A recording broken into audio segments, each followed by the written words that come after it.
Hello and welcome to This Day in Esoteric Political History from Radiotopia. My name is Jody Avirgan. This day, March 31st, 1952. It actually happened on March 29th, 1952. We want to be accurate about the day because it is a pretty big moment. This is when Democratic President Harry Truman announces that he will not be seeking renomination for the presidency that fall.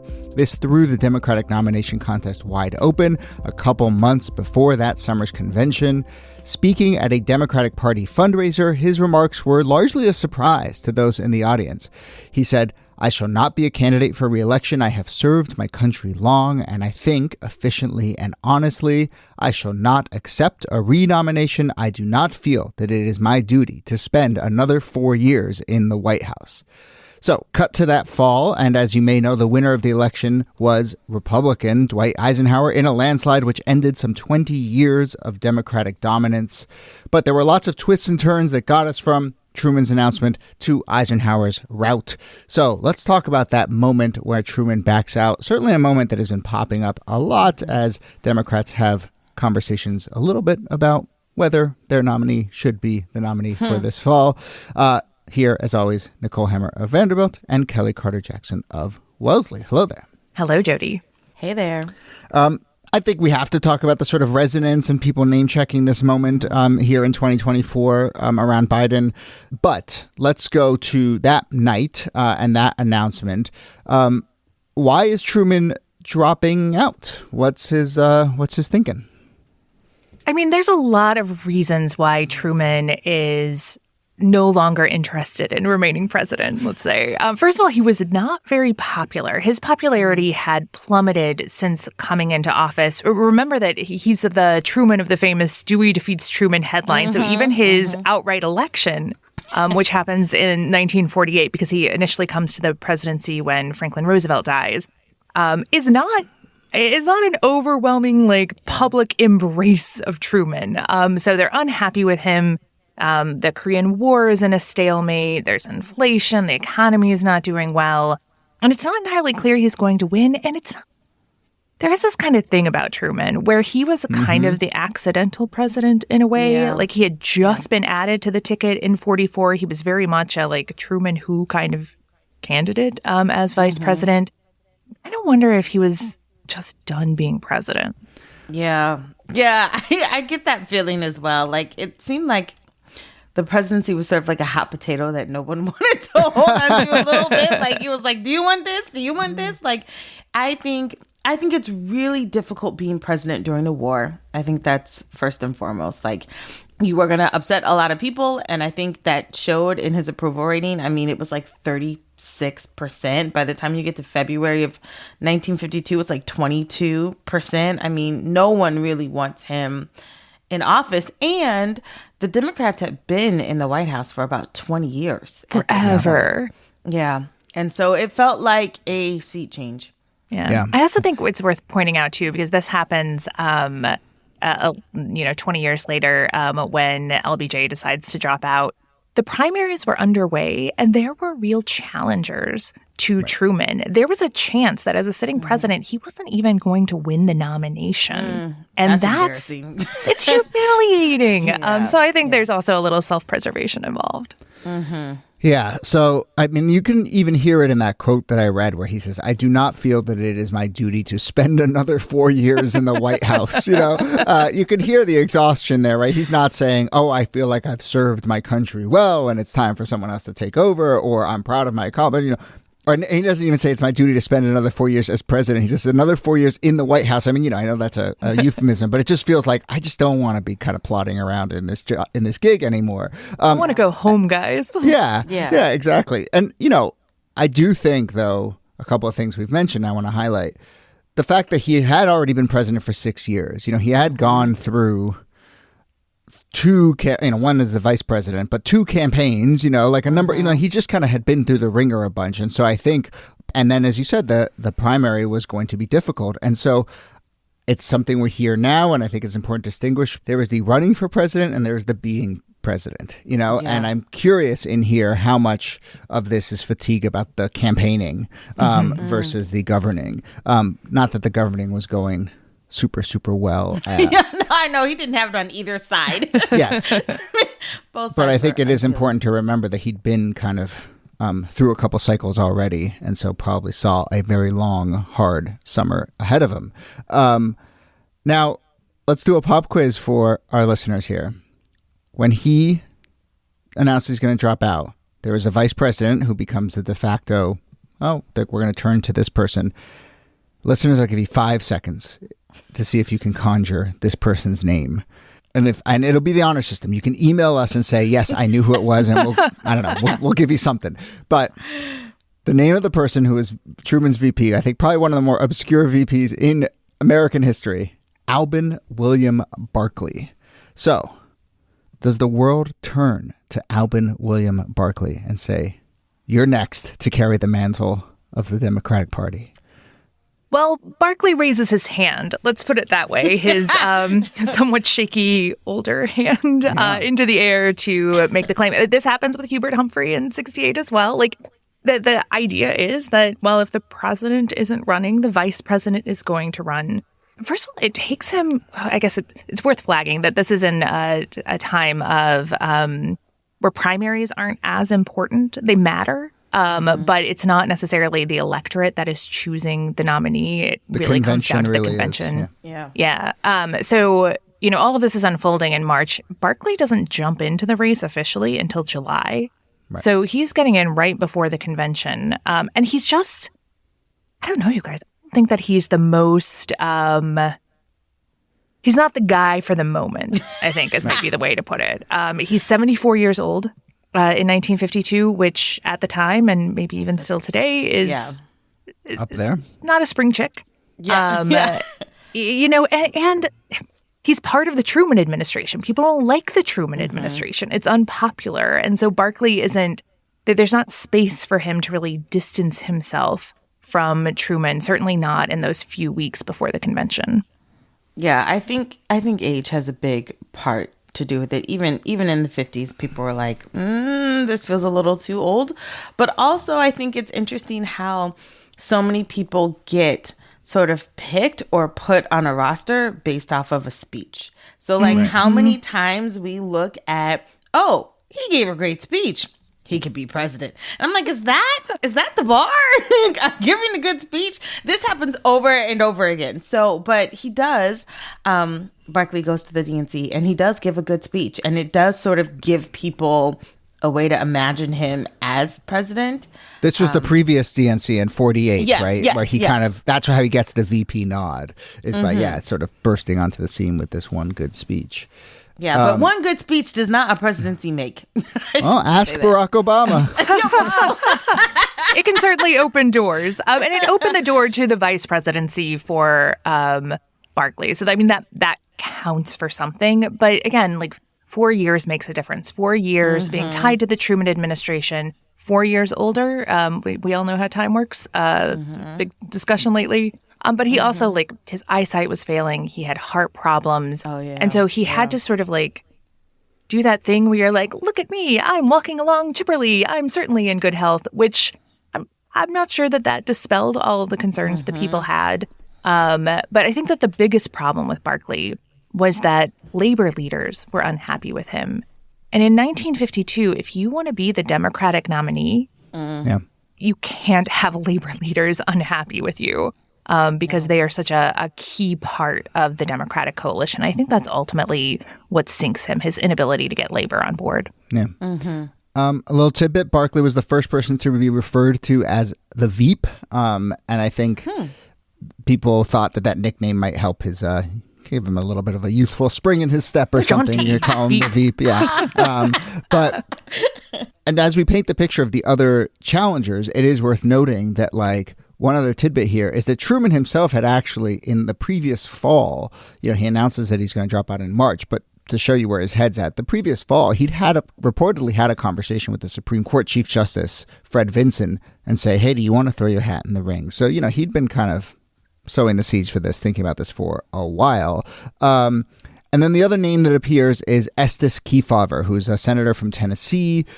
He's a kind of up-and-coming prominent politician. I know Kefauver a little bit because of a series I worked on covered the Kefauver hearings, which were the first kind of big televised anti-corruption hearings. And so he was someone who kind of both, he understood the power of television, which is a huge emerging part here. Think about it, 1952, right? The old guard kind of previous era, you had the rise of new media, and also the primary system is changing. And so, Niki, you're right that the convention really is where the party is going to make the decision. But this is also the first election in 52 where they had changed some of the rules to let primary voters kind of vote directly on candidates rather than electing delegates who would then go vote on candidates at the convention. And so, for instance, in March, Kefauver wins the New Hampshire primary. And I'm sure that has a lot to do with Truman not long after decided to take his hat out of the ring. Hat out of the ring? Take his hat and go home. Take his hat and go home.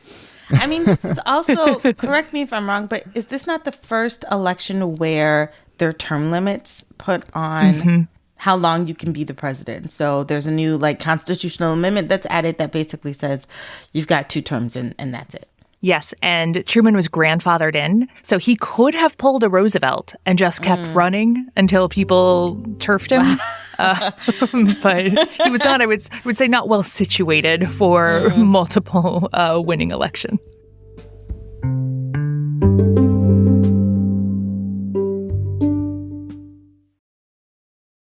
Hey, our Radiotopia colleagues, the Kitchen Sisters, have a new episode I think you'll want to check out. It's called Buildings Speak, Stories of Pioneering Women Architects, hosted by Frances McDormand. Trailblazers, groundbreakers, skyscraper visionaries, little-known stories of Julia Morgan, Natalie DeBlois, Amazalie Meredith, women who changed the skyline and the built environment that surrounds us today. Listen to the Kitchen Sisters present everywhere you find podcasts, and at kitchensisters.org.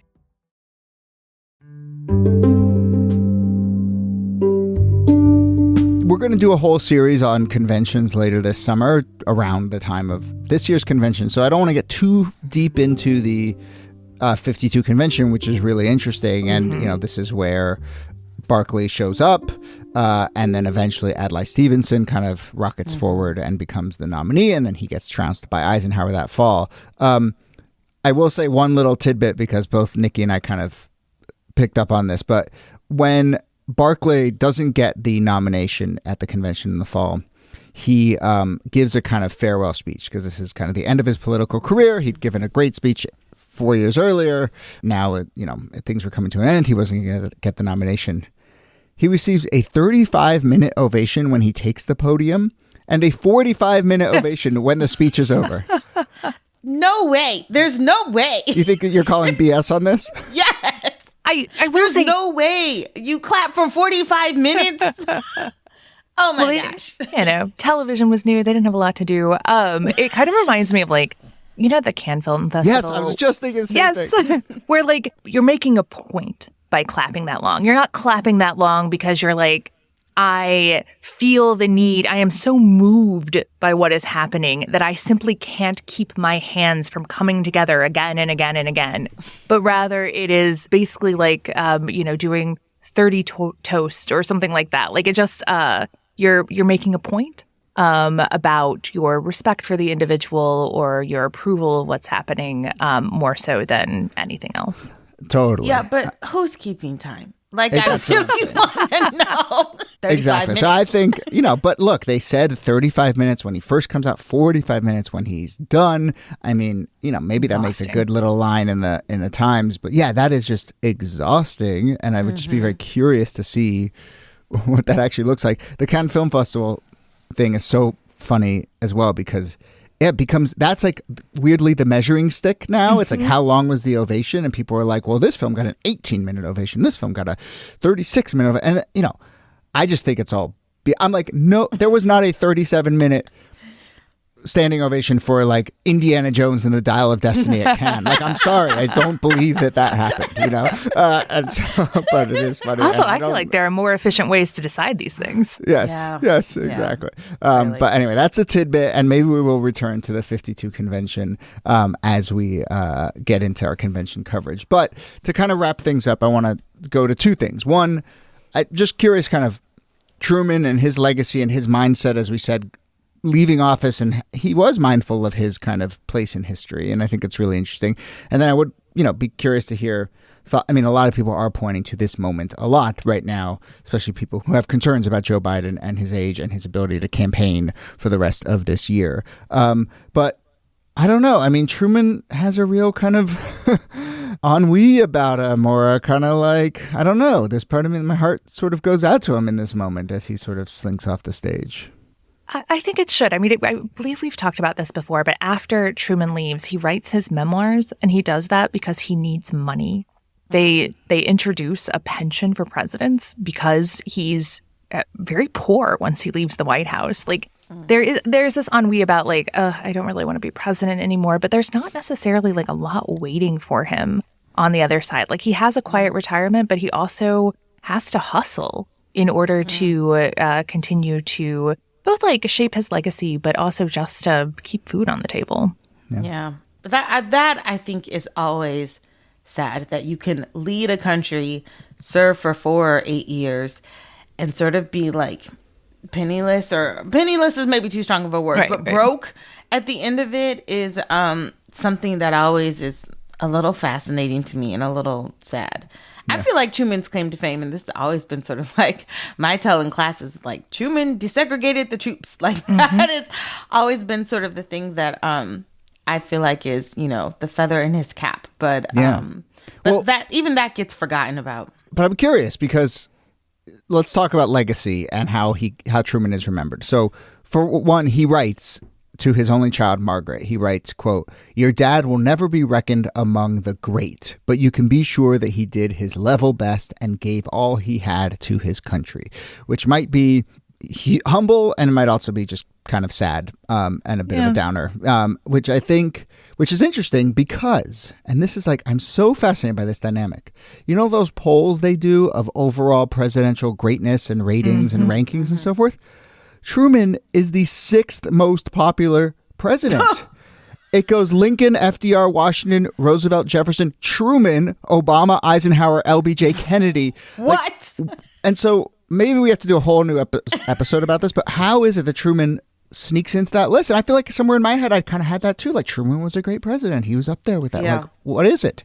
It's a retrospective thing. I mean, there is the desegregation of the military. There's also, he appoints the government commission to secure these rights, which is going to lay the groundwork for more federal action on Black civil rights. But it's also the fair deal. I mean, Truman is calling for universal health care in the 1940s and early 1950s. And that agenda that he lays out becomes very popular in the party, especially in like the Occupy era. Like, it starts to come back into focus. And I think that combination of being well ahead of much of the white part of the party on civil rights, and then also having this economically progressive and capacious agenda that looks so much better in hindsight, especially given how impoverished the party's agenda sometimes looks today. I think that has all really helped Truman. And also that humble thing. I think that people like that.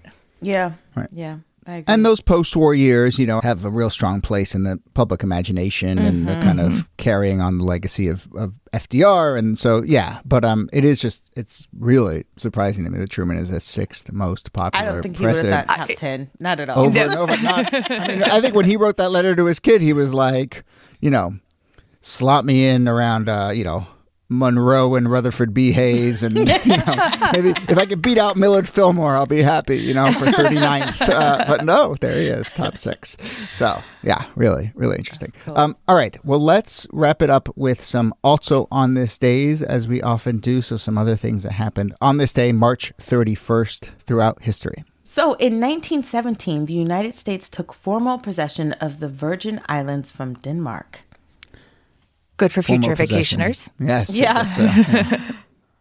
And in 1968, I'm really glad we clarified the date at the top, because on the actual March 31st, at the conclusion of a nationally broadcast address on Vietnam, President Lyndon Johnson stunned listeners by declaring, "I shall not seek and I will not accept the nomination of my party for another term as your president," which floored people at the time.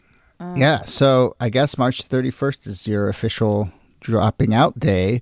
Gotta get out by the end of March. Right. And I believe in the history of this show, that was our very first episode was looking at that moment that Johnson backed out. Which means this must be the anniversary of this show. So there you go. Happy anniversary of this show. There you go.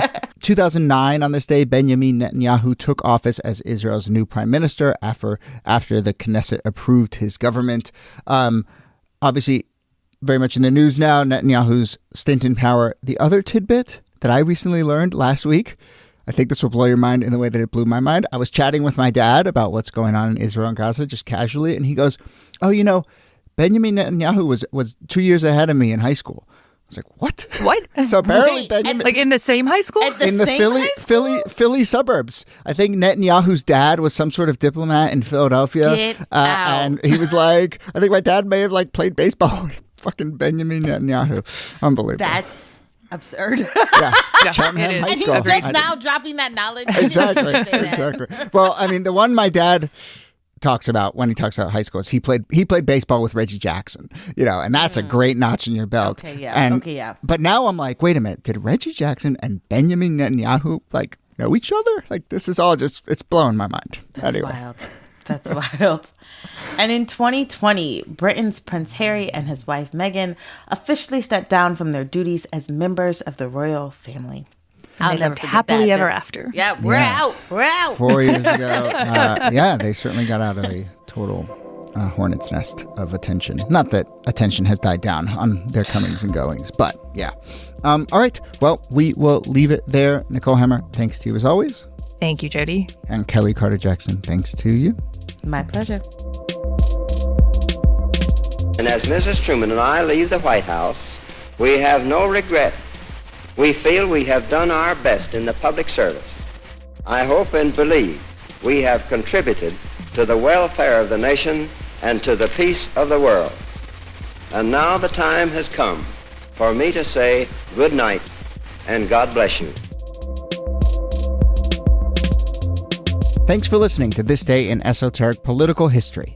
Our researcher and producer is Jacob Feldman. Our producer is Brittany Brown. Our transcripts, which you can find on our website, are done by Kala Nakua.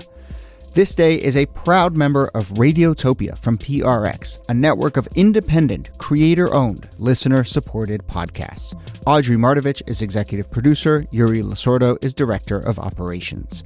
If you want to support the show, tell a friend about This Day and become a member of Radiotopia at whatever level works for you. You can do that at our website, thisdaypod.com. Also on our site, you can find transcripts, sign up for our newsletter, find links to follow us on Instagram and Threads, buy merch like shirts and hats and phone cases, find information about our theme song, give feedback on an episode we've done, or suggest topics for a future episode. That and lots more, thisdaypod.com. My name is Jody Abergan. We'll see you soon.